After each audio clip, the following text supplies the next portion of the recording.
안녕하세요. 차민성형외과 민성기 원장입니다.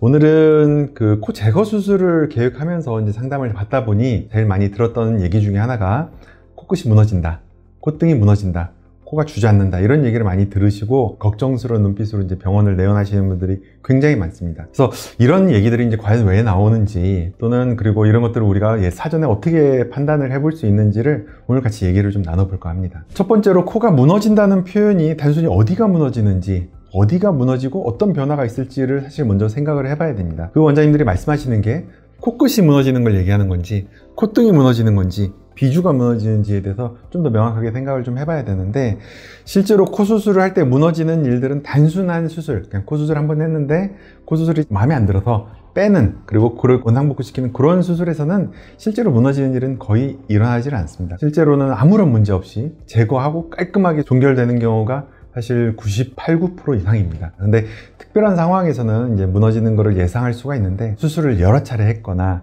수술 과정에서 염증 같은 것들이 일어났었거나, 수술을 하고 나서 코 안쪽 기둥이 완전히 구겨져서 찌그러져 있거나, 이런 이제 구축이나 변형 상태가 심한 분들은 저희가 이제 여러 가지를 통해서 이제 무너질 것이다, 아니면은 좀 구겨질 것이다, 변형이 올 것이다 라고 예측을 할 수가 있는데, 이런 상황에서는 이제 우리가 조금 더 조심스럽게 접근을 하는 경우가 있습니다. 앞서 말씀드린 것처럼 무너진다라는 표현은 콧등이나 코끝에나 비주 쪽이 이제 해당이 되고, 콧등이 무너지는 경우에는 대부분 이제 비중격을 너무 많이 파손시키거나 또 너무 많이 채취하거나 하는 경우에는 CT에서 이제 실리콘이 차지하고 있는 이제 공간과 그 바닥 쪽의 위치를 이제 살펴봄으로써 콧등 쪽에 있는 이제 비중격이 받치고 있는 위 날개 연골 쪽이 주저앉는, 소위 말하는 이제 안장코의 형태로 무너지는 것을 예상할 수가 있습니다. 그래서 해당 부위가 굉장히 이제 빈 공간이 클 것으로 예상이 되는 경우에는 어떻게 채울지, 무엇으로 채울지를 이제 사전에 이제 상담을 하고, 여기가 주저앉았을 때 뭘로 채우겠다라는 이제 계획을 세워야겠죠. 두 번째는 이제 콧대는 괜찮은데 코끝에가 너무 구겨져서 떨어질 것으로 예상이 되는 부분은, 정말 이게 많이 떨어질지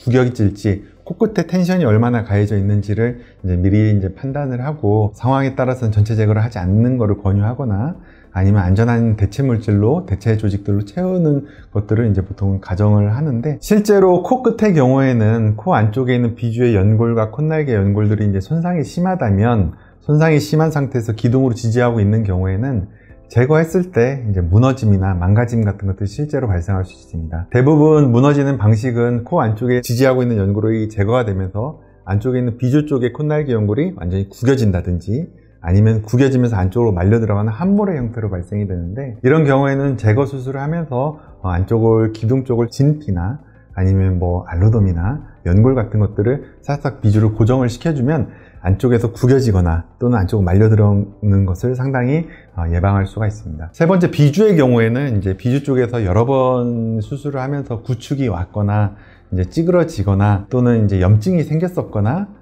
너무 여러 번 수술해서 안쪽으로 살짝 말려 들어가 있는 분들은 수술하고 나서 비주 쪽이 안쪽으로 말려 들어가는 정도의 변형은 사실 생길 수가 있는데, 염증으로 있었던 케이스에서는 사실 이거를 복원하거나 예방할 수는 없고, 염증 먼저 호전을 시키고 나중에 이제 비주를 재건하거나 비주 구축, 함몰을 개선하는 방향으로 생각을 해야 되고, 그런 것이 아니라 조금의 단차가 있어서 또는 살짝이라도 좀 비주에 버티는 힘이 떨어져서 안쪽으로 말려 들어갈 것 같은 경우에는 비주에다가 진피나 연골 같은 거를 이식을 해서 보완하는 형태로 같이 교정이 가능합니다. 물론 이전 수술이 너무 험악했고 또는 수술을 이제 여러 차례 했고 망가짐이 심했던 분들은 사실은 이제 아무리 제거 수술을 완벽하게 한다 하더라도 약간의 손상이나 변형 같은 것들이 동반이 될 수가 있는데, 이런 경우에는 사실 단순히 제거해서 모든 것을 끄집어낸다라는 개념보다는 제거를 하면서 보완을 하고 더 이상 무너지지 않도록 조절을 해주는 것이 가장 중요한 수술 방법이고 테크닉 중에 하나라고 할 수 있겠습니다. 그렇기 때문에 마치 물건을 조립하고 나사를 조이고 이런 것이 아니라,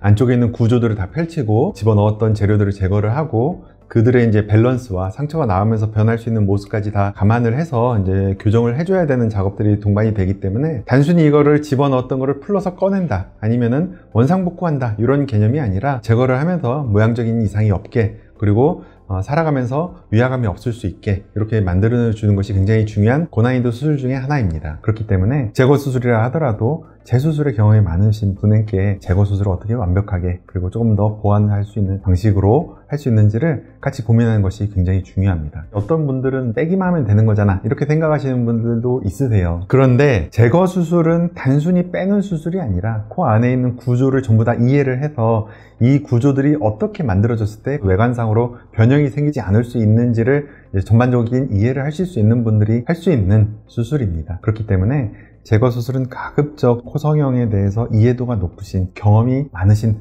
분에게 수술을 하는 것이 사실 가장 안전합니다. 실질적으로 물론 무너지거나 구겨지거나 망가지는 경우가 있긴 하지만 그 빈도 자체는 아주 높지 않고 일반적으로 정상적인 수술을 하신 분들에서는 무너지거나 망가지거나 이런 경우는 거의 발생하지 않습니다. 또한 그런 것들이 생긴다 하더라도 저희 병원에서는 이제 진피 이식이나 아니면 연골 이식이나 아니면 연골 재배치를 통해서 제거하면서도 변형이 일어나지 않도록 최선을 다해서 이제 복원을 좀 해드리고 있으니 너무 걱정하지 마시고 이런 부분에 대해서 내가 겁먹지 않고 한번 상담을 통해서 교정할 수 있는 방안을 같이 고민해 보겠다라는 마음가짐으로 내원해 주시면 같이 논의 드리도록 하겠습니다.